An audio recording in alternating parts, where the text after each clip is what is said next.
What's up guys, Sean here. Today I'm reviewing the Chaves Knives Altamar Scapegoat Street. This knife is manufactured by REIT. REIT knives are made in China, which I am not a fan of China as a country, but REIT as a manufacturer definitely has a reputation for making very high quality knives, and they do a good job, and they offer premium build quality, premium materials for a competitive price compared to the US market. So kind of is what it is. This knife right here is a Blade HQ exclusive, and this one has the green micarta scale on the show side. We have a titanium frame lock, and it is coated as you can see, and we have a 3.5 inch coated clip point blade, and this blade is made from M390 steel, Bowler M390, which is basically the same thing as CPM 20CV, which is Crucible, or 204P, which is Carpenter. So all three of those steels are essentially the same thing. Excellent blade steel. You get great edge retention, you get alright toughness, and you get some really high corrosion resistance, and you get a decent ease of sharpening. And yeah, I mean, it's very well rounded, and if the heat treat is done properly, or if the heat treat is done well, you can get some really excellent performance out of M390. Now, taking a look at this thing, we have a steel lock bar insert, which is going to provide smooth disengagement from that lock bar. That'll prevent any type of lock stick or any type of deformation or wearing out the titanium of the actual frame lock itself. Then we have the signature Chaves skull clip. However, if you're not a fan of the skull clip, these also come with a plain milled titanium clip as well. The factory blade grind and the factory edge, I would rate the blade grind is probably a 10 out of 10. It's very good, very even,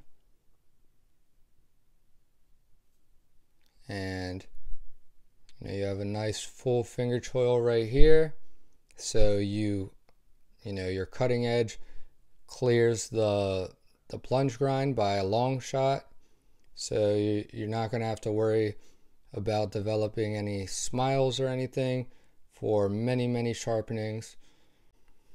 Now this edge, the factory edge bevel is symmetrical. If I had to guess, I would say this is probably around 25 degrees per side, and it does look very even, and it is also pretty damn sharp for a factory blade grind, or for a factory edge fresh out of the box. I would say this is a pretty good edge, not too bad. So getting into this knife, I've been handling and checking out 3 different Chaves knives over the past couple weeks. I've been checking out this one, and then I've also been checking out the Liberation 229, and I'm also checking out and reviewing a Liberation 229 that has been customized and modified by Jonah's Creations, and I actually did the full review on that and uploaded that about a week ago. So these two are left. I have to finish the reviews on these two, and out of all three, I think this Scapegoat right here is definitely going to be my favorite. But you know, I have to say I'm not totally in love with any of the three knives. It's not that they're bad in any particular category, it's just not really my cup of tea. Well, there is a couple things that really kind of bother me when it comes to these. So you have a good amount of lock bar tension, right? And you do not have any jimping inside of here to grip for your thumb to grab onto when you're going to disengage this lock. So it's real easy to slide right past it. You don't have to push it over very far to disengage it, but I just don't like feeling, you know, it's just too slick. It definitely could use some well spaced out jimping, similar to how Hinder Knives does their jimping on their frame locks. Second thing, you do not have a ton of lock bar access. So it's not bad, but it's just not great. So I'm kind of nitpicking right there, but it's something that bothers me. And, you know, I tell it to you guys like it is. I don't sugarcoat anything. I just, you know, give you my 100% straight up real opinion.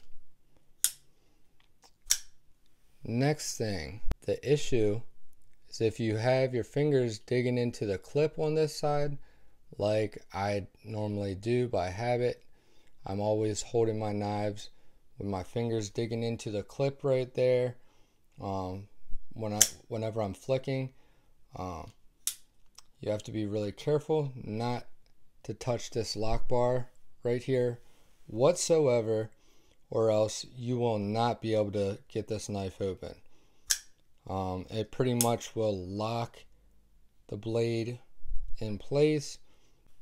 So that's one thing I don't really like at all, but it's definitely something that's been improved on the Scapegoat compared to the Liberation. If you look at the Liberation, you can see you have a much larger portion of the frame lock side is the actual lock bar itself. So it's going to be a lot more difficult to avoid putting your fingers on the lock bar on this Liberation 229.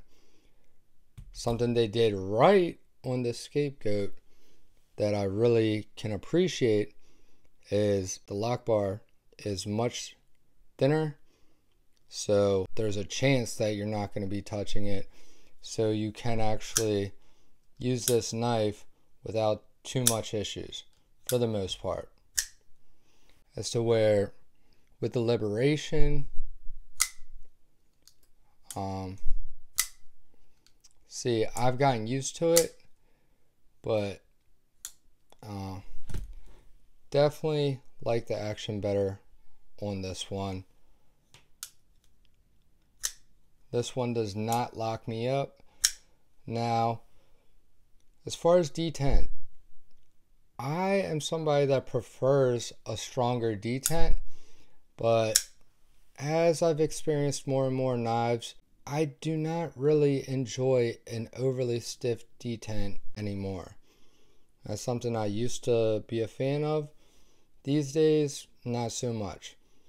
I want the detent to be strong, and I want a nice, crisp, snappy action, but I don't want a detent that is going to tear my finger up on the third or fourth flip.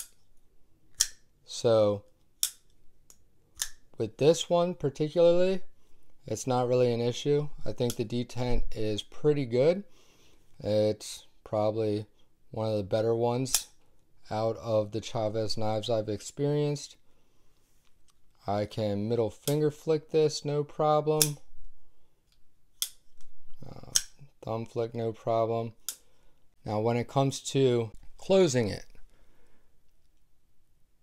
you have a late detent, which is I'm not a fan of at all. So you have this little nub that hits your thumb right there, right?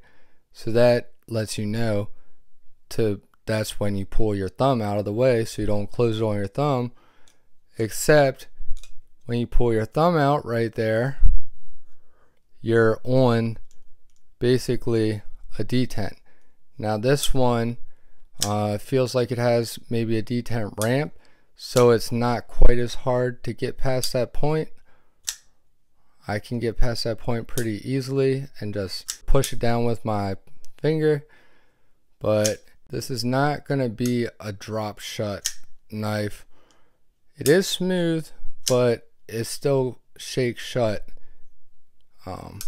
just due to that tension from the lock bar. I mean, all frame locks are going to have tension applying to the blade at all times, but a lot of companies have figured out how to get it tuned in to where it can still drop shut nice and smooth, and you don't have to do all that shaking, or you don't have to push the blade in with your finger.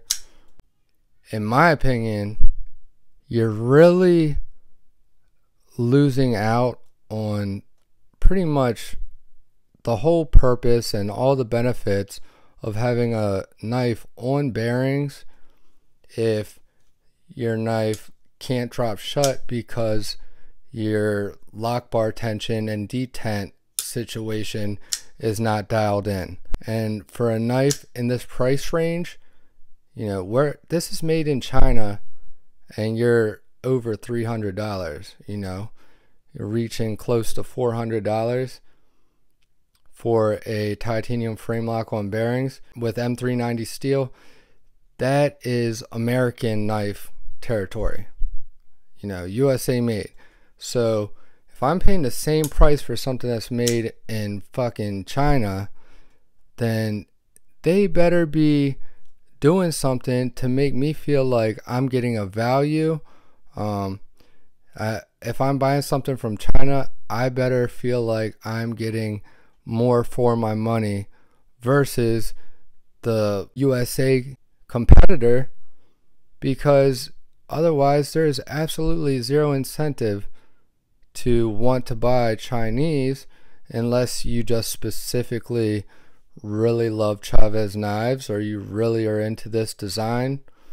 But I'm having a hard time with that when it comes to these, and a lot of people really love these knives. I'm not saying they're bad. I'm just saying that myself personally, they do not really impress me all that much.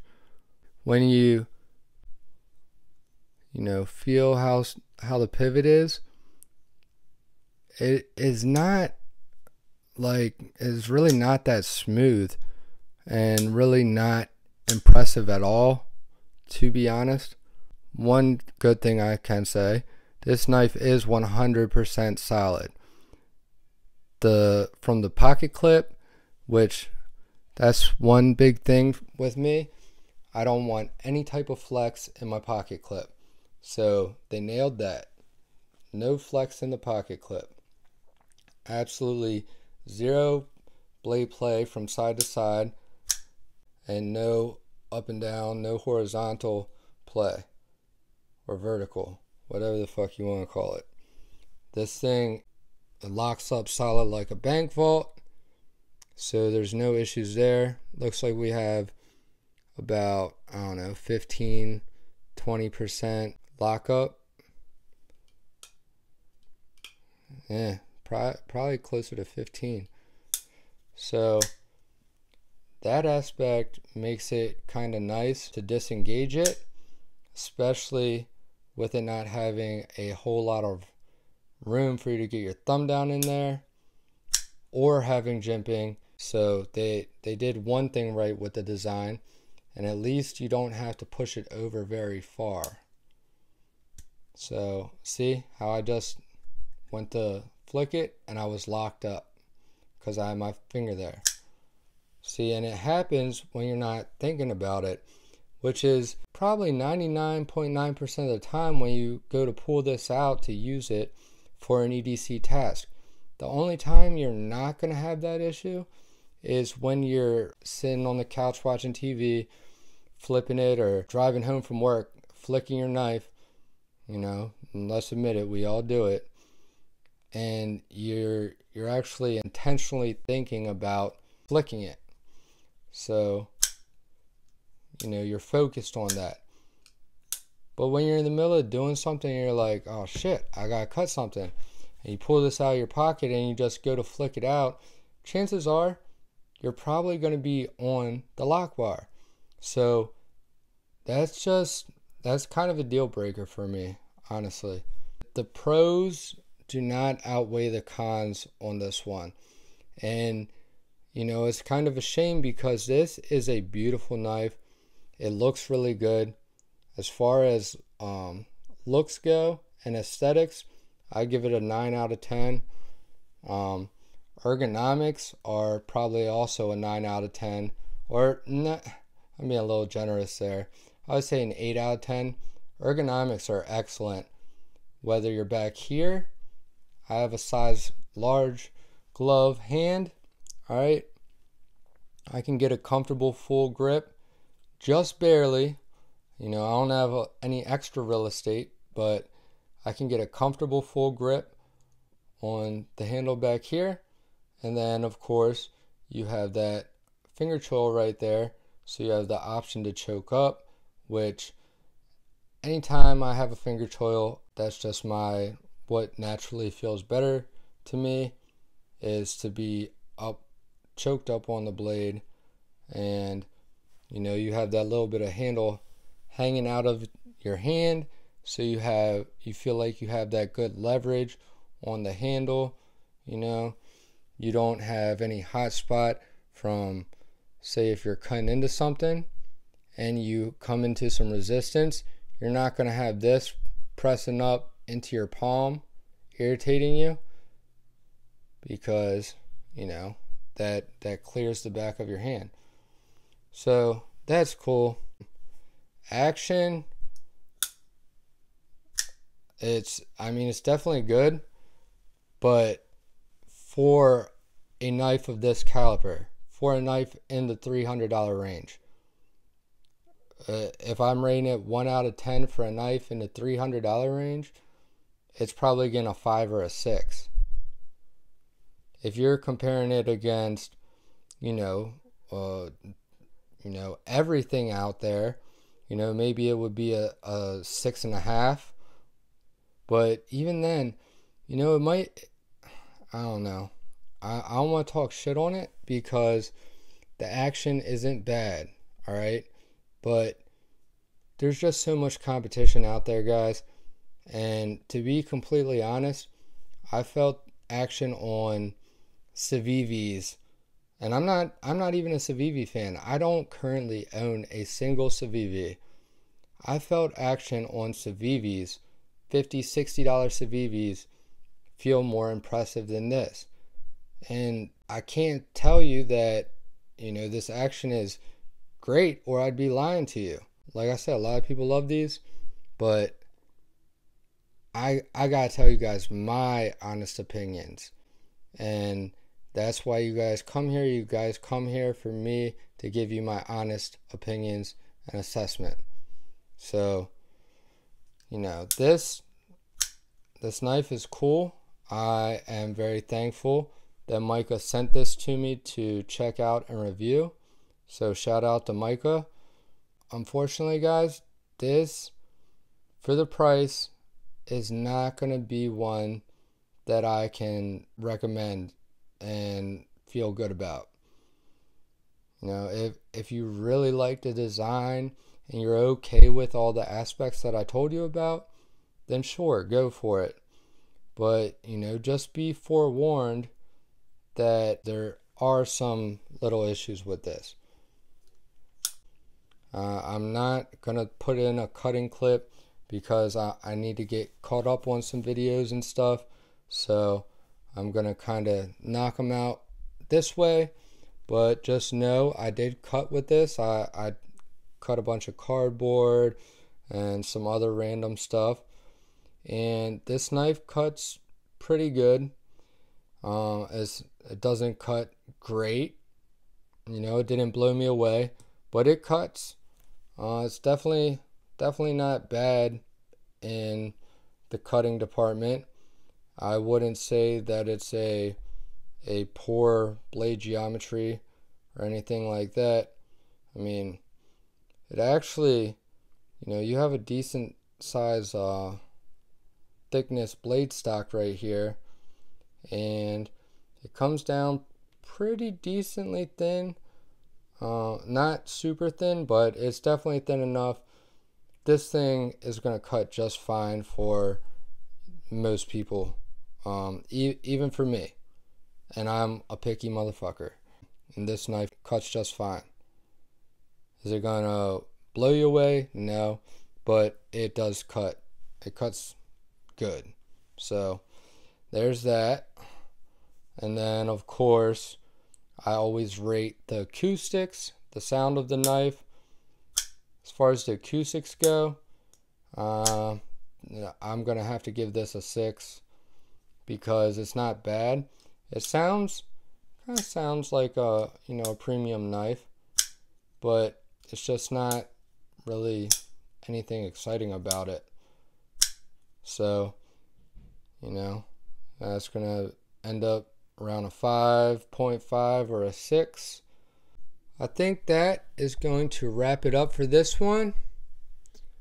I hope you guys enjoyed this review, and thank you guys for watching. And if you are not already, make sure you are subscribed and make sure you hit that notification bell, because when my channel hits 1,000 subscribers, I have a badass epic giveaway to do. It's 3 big prize packages. I've already put out several videos on it. It's going to be somewhere around $600 in prizes that I'm giving out, distributed between 3 lucky winners. Okay, so, you know, and this is just a 1,000 subscriber giveaway, and I'm fucking going all out, because you know what? Go big or go home, you know. I have big aspirations for this channel, so I want to do it up. And I'm just showing off right here. This is what I'm carrying today. Good old Native Chief, Blade HQ exclusive also, and CPM M4. Alright guys, so as always, thank you for watching. Stay tuned, and I will see you guys in the next one.